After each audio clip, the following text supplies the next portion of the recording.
Hey, everybody. Welcome to the Extreme Agents VIP coaching call for today. We're excited to have you here.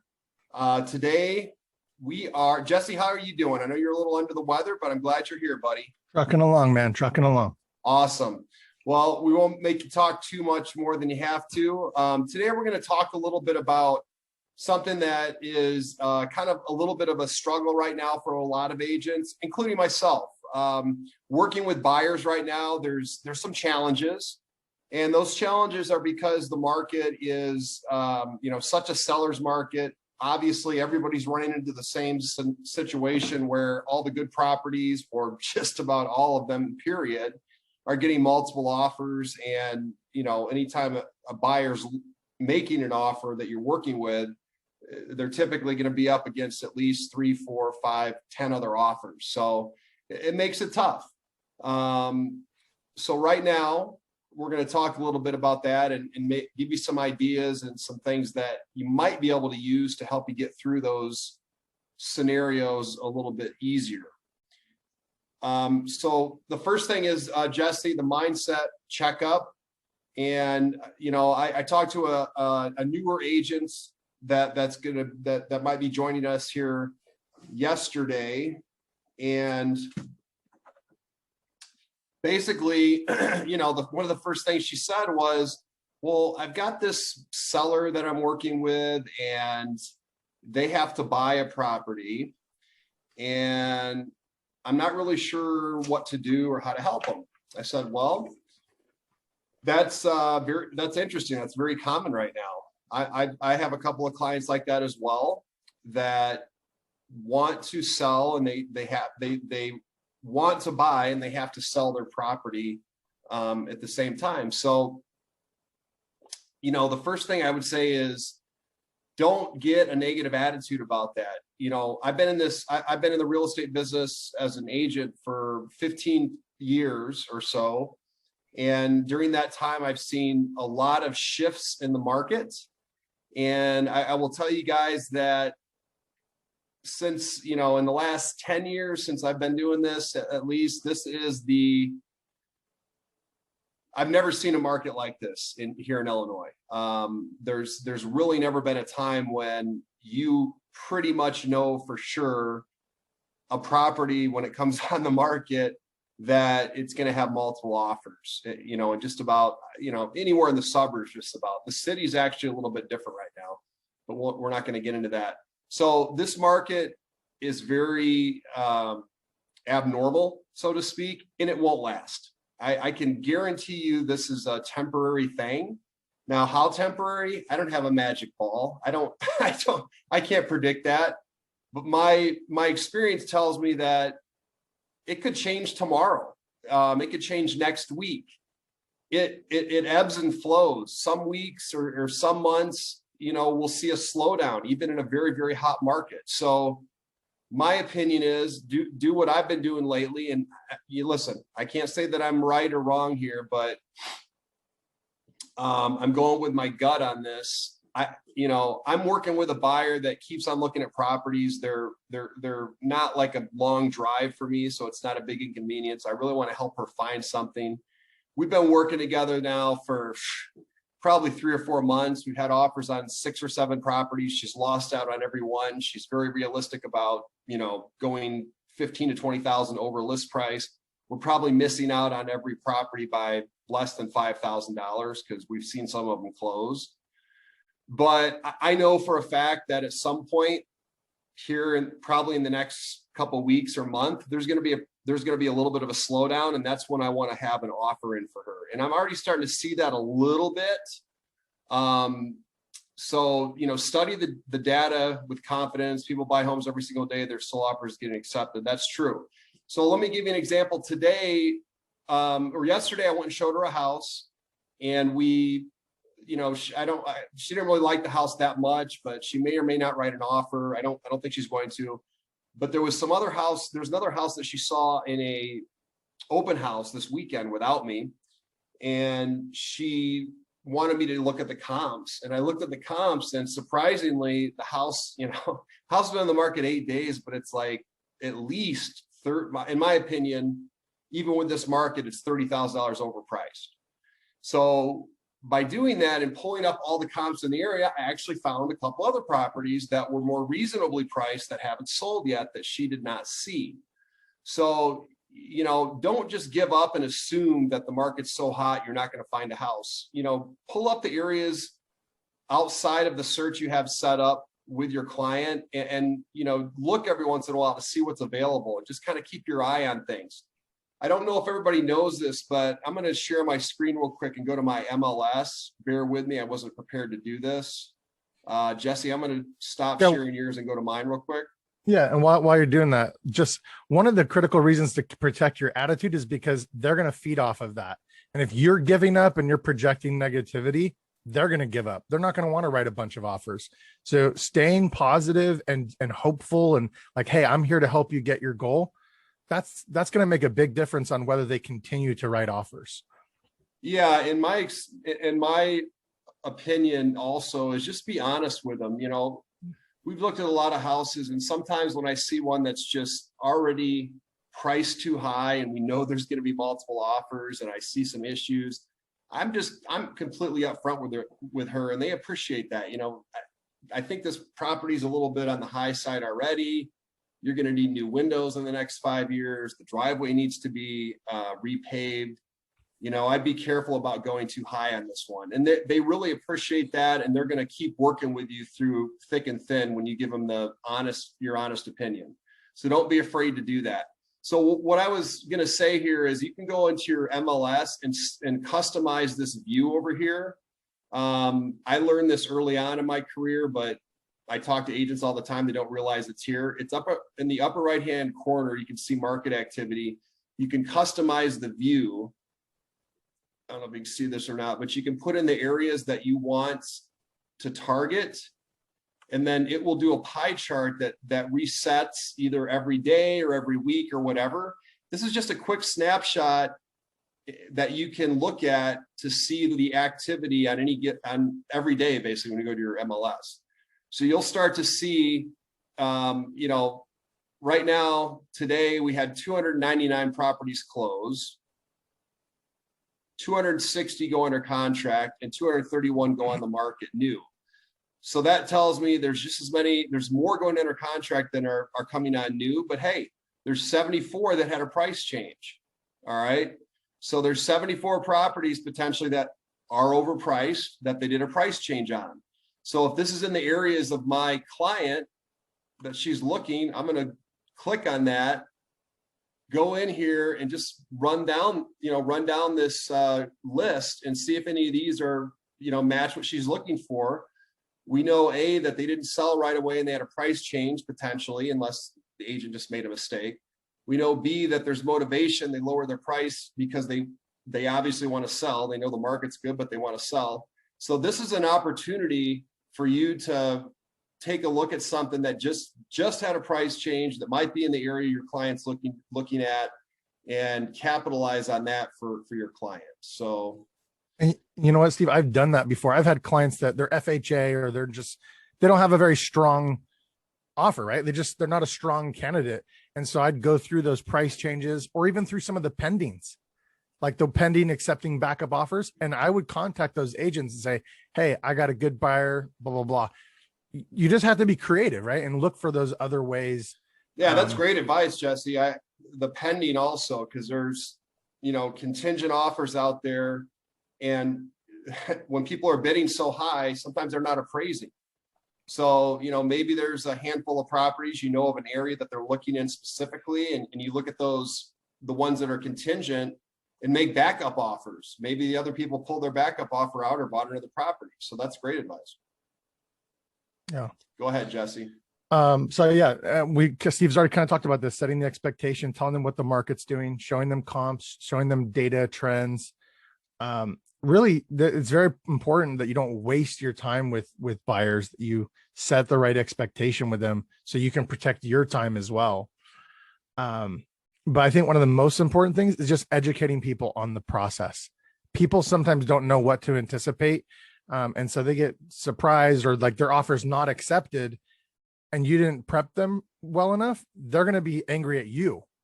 So educating people on the process and hurdles that are common or issues right now in the market, by letting them know in advance, like, hey, these are the 3 things that likely will happen.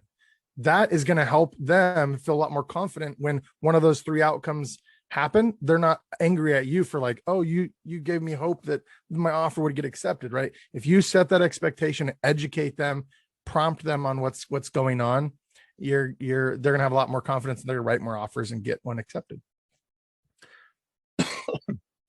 Good point. Yeah. Do you want to talk about speaking to their motivation, like buyer's motivation, like how important that is to go back to that all the time? Yeah, I mean, you just want to understand the situation and what is their motivation, and that's going to help you determine how you're working with them basically in this market. So if it's somebody that has to move, they got to find a place, they're ready to move out of the parents' house, they're in between homes like this lady is. She sold her home months ago, a year ago, or 6 months ago. She got to move out of her parents' house. She's ready to buy. As soon as the right property's there, she's going to make an offer. I'm working with her. All right. So when she wants to go see 2 or 3 properties at a moment's notice, we have a time schedule worked out now. I'm there because I know it's going to happen eventually. But if they're not motivated, and you need to draw the line at some point as well. So you got to go on a case-by-case basis on that one for sure. Yeah, it helps you work with them by knowing their motivation, always going back to that. This is something, Steve, we used to do way back. I don't know if a lot of people still do this, but reverse prospecting, which is kind of what we have with this remote calling team, right? You pick some address, pick some areas, and we call around. Hey, I have a buyer that's looking for a 3-2 in a specific area. Hey, let's get a list around that area and start calling that area for homes and find the listing for them instead of waiting for the right deal on the market. You could double end it, or this is called reverse prospecting.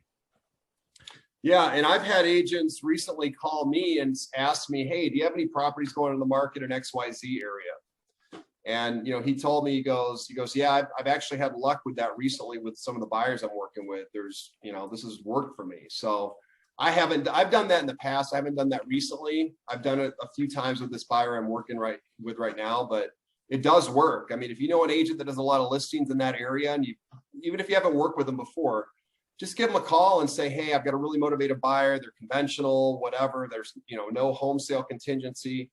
If you have anything coming up $300,000 range, can you let me know? And, 50% of the time they might. They'll say, yeah, I got something coming up XYZ, and you can be the first one there and get the deal for your buyer. Yeah. So EXP, same thing.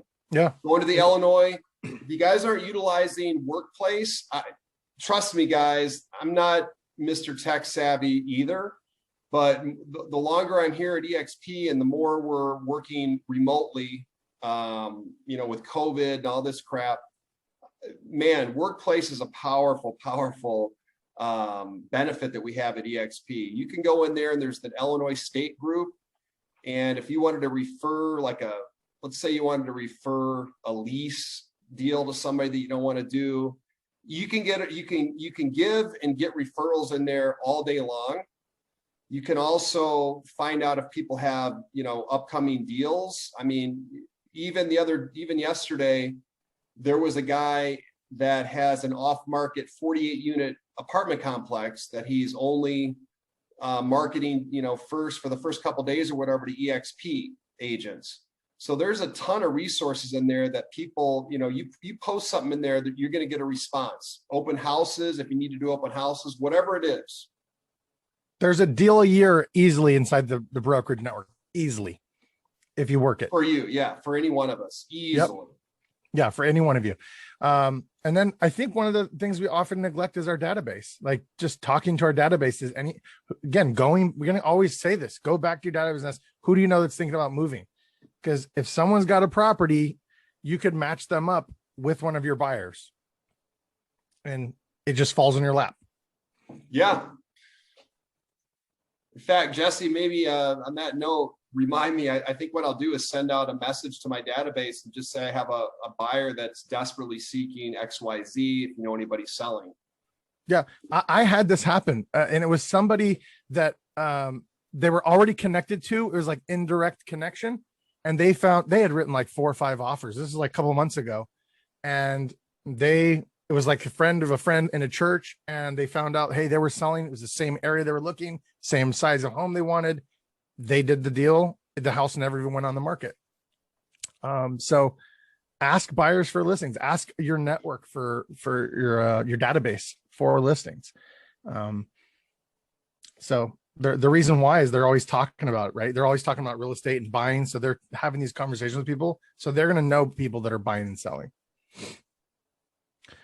All right.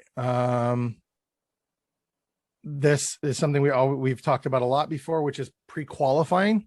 Make sure you stop and pre-qualify everybody right now. Okay. Make sure this is a way to win more offers, is to make sure they're pre-approved properly. Make sure all the paperwork is lined up. Make sure if there's any letter of explanations that need to be written about their credit, that's all taken care of. Getting them locked in with any type of pre-approval process. Go the extra mile, because most agents, they're not. They're just gonna be like, oh, that's the lender's job. But if you like take a personal investment, like, hey, I'm bringing a solid buyer, and when you go present that offer, or you send that offer over, you can say, hey, this buyer is legit. They're ready to go. I've already done XYZ. Here's all the paperwork. They're solid. You can be confident we're going to close. Doing that is going to help you win more offers. And most agents don't do that. Most agents just pass the pre-approval off to the lender, and hopefully they did a good job. So, all right, I was going to talk about your fiduciary duty, which kind of leads to the buyer broker agreement. You want to talk about that? Yeah, I'd like to talk about that. This is one of those things, guys and gals, that I'm guilty of not doing this every time. And this is something that I suggest you do 100% of the time. I don't work with a lot of buyers these days. Or I never really have. If I worked with 4 or 5 at a time, though, I would do this every time. Basically what it is technically, I believe we're supposed to get this signed anyway, at least at my old brokerage. I think that was a rule, but I'm not sure if it is technically. Regardless, here's how this works. Let me share my screen real quick. And man, another note on that, on what we were talking about with, actually not going to share my screen. I apologize. I'm going to share. Jesse, can you just go into the chat and pull that up? It's right here. You can't see it? No, I see I see where it says your fiduciary duty. Oh, okay. I have the chat pulled up. Let me can you pull that up and show it on the screen? So yeah, let me on the note of the workplace information, guys, I'm so impressed with our managing broker, Steve Rettig, that I highly suggest you guys, check in every once in a while on workplace and kind of see what he's doing. He's a really, really active managing broker, in the sense that not only does he get back to you right away through workplace chat or anything that you need there, he also does a lot of training for us, and it's valuable training. And if you have a new agent you bring to EXP, that's where you also should plug them into for local training about how to work our MLS and how to do certain things in our market. So this is something that he threw out there on workplace. I don't know if you saw it or not, but how does a buyer's agent protect their commission? With an exclusive buyer agency disclosure. He recommends that the agent use this 100% of the time. And hey, we get listing agreements signed, right? Yeah. I mean, when you present it to them in this way, they're most likely you're going to get this signed. And if they don't, you probably should not work with them. I mean, you're protecting yourself, you're protecting them, you're protecting your business and your time and their time. Just say, hey, Mr. and Mrs. Buyer, I'm a professional. Let me move this over so I can see it.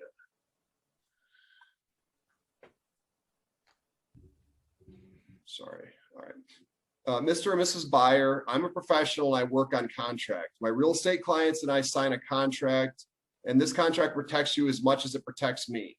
I'm going to email you a copy of it for you to review. Let me know what questions you may have before you sign it. And guys, you don't have to say it just like that, but this is one way of saying it that he puts out here. So what I would say is, hi, Mr. and Mrs. Buyer. I'm a professional, and as a professional, we get paid for our time, and we always have everything in writing. So I have an agreement that I have all of the buyers I work with sign. Now, what I'm going to do is send this over to you in an email for you to review. I'm going to put it in DigiSign for you to sign an initial where applicable. You can go through it and read it as you're signing it, and it will not fully be executed until you read through it and sign everywhere. That's it. You don't have to over explain it. It's simple. I mean, when you go to a doctor's office, you have to sign a disclosure. When you go to any service agreement, any place to get your car fixed, whatever it is, you're going to read a disclosure and you're going to sign it. Okay. Why the hell would we not have a simple form for somebody to sign when we're helping them buy the largest asset or purchase of their entire life? It's laughable that we would not get this signed every single time. And right? If you have a little more, come on, we're just out there like winging it with buyers, and we don't have anything disclosed at all. Yeah. It is the law. I mean, it is the law that we're supposed to have a disclosure sign. Now that I think of it, we do have to do that. So yeah, if you have someone that's a little more analytical too, a great way to present it is to say, hey, as a professional, I have a fiduciary obligation to you, and I have to disclose any known material facts. I have to be diligent in my research and my paperwork. I have to treat you honestly and fairly. I have to get things in writing. I have to comply with local and state laws. Now, to do that, I'm obviously going to have an agreement signed with you. That's called the buyer broker agreement. Would you like, and then you can put in a question, would you like me to do all that for you? Would you like me to disclose facts and write a good offer and do what I'm legally supposed to do? Yeah. Great. Well, no, I wouldn't like you to do that. Well, I'm sorry, but that's my fiduciary responsibility. That's part of me being a licensed real estate agent. So, let's go ahead and get this signed. And if they don't want to sign it, guys, move on to the next one. I'm serious. I mean, it goes without saying, but I don't know why it's even hard for me to get people to sign these. I just, a lot of times you're working with like a family member or a friend, and they're going to use you to buy a property. But you know what? Sometimes those people fuck you over. It happens. It happens to all of us at one time or another. So you want to get everything in writing. And I don't want to say this on tape, but I do believe that it is required by licensing law for us to disclose it in writing. I think that is the case, but I don't know that he said that in his post or not. Managing broker. Regardless, get it signed, please, because that at the end of the day, it's also going to protect you so they don't go out and find it for sale by owner and cut you out of a commission, or they don't want to get paid, right? Yeah, we want to get paid. You're spending your time, you want to get paid. So any questions before I get pissed off about working with buyers anymore? We covered a lot of ground. Yeah. Enrique, I can tell you're getting ready to ask a question. What is it? Just spit it out. He's not listening. All right, guys, we appreciate you being here. We're going to go ahead and close up. I will not be here next week. I'm going to take a vacation with my kids. Deserve it. We either won't have a call. We're going to have a scheduled something going on at that time. We'll probably send out a video of a previous call, or Jesse might, feel real saucy and decide to do a call himself. Okay, you're driving, Enrique. What else is new? There's a link. There's a link to the agency agreement in the chat. Awesome, Enrique. And then also, if you guys want to start registering people for the Downers Grove event, go to extrememastermind.com. Extrememastermind.com. We're gonna have the Evite there. You can register, and then also extremeagentsevents.com. Yeah, guys, and let us know if you need those links. But we had somebody that's not on the call today invite somebody to the meeting last week, and they are joining. So they brought somebody in, and that person is going to be joining EXP under them, you know, and that's going to pay them for the rest of their career, hopefully. So it's you know, nothing to sneeze at. If you know somebody that is, you know, thinking about looking for another brokerage, invite them to that. Makes sense. And that is not going to happen. The next one's going to be the 21st, by the way. 21st of July. So not tonight, not next week. Wait till I'm going to have a nice tan by that time. Hopefully I get to go on vacation and have a hernia surgery the next 2 weeks. So that'll be great fun. Too much information. All right, guys, have a great day. We'll talk to you later.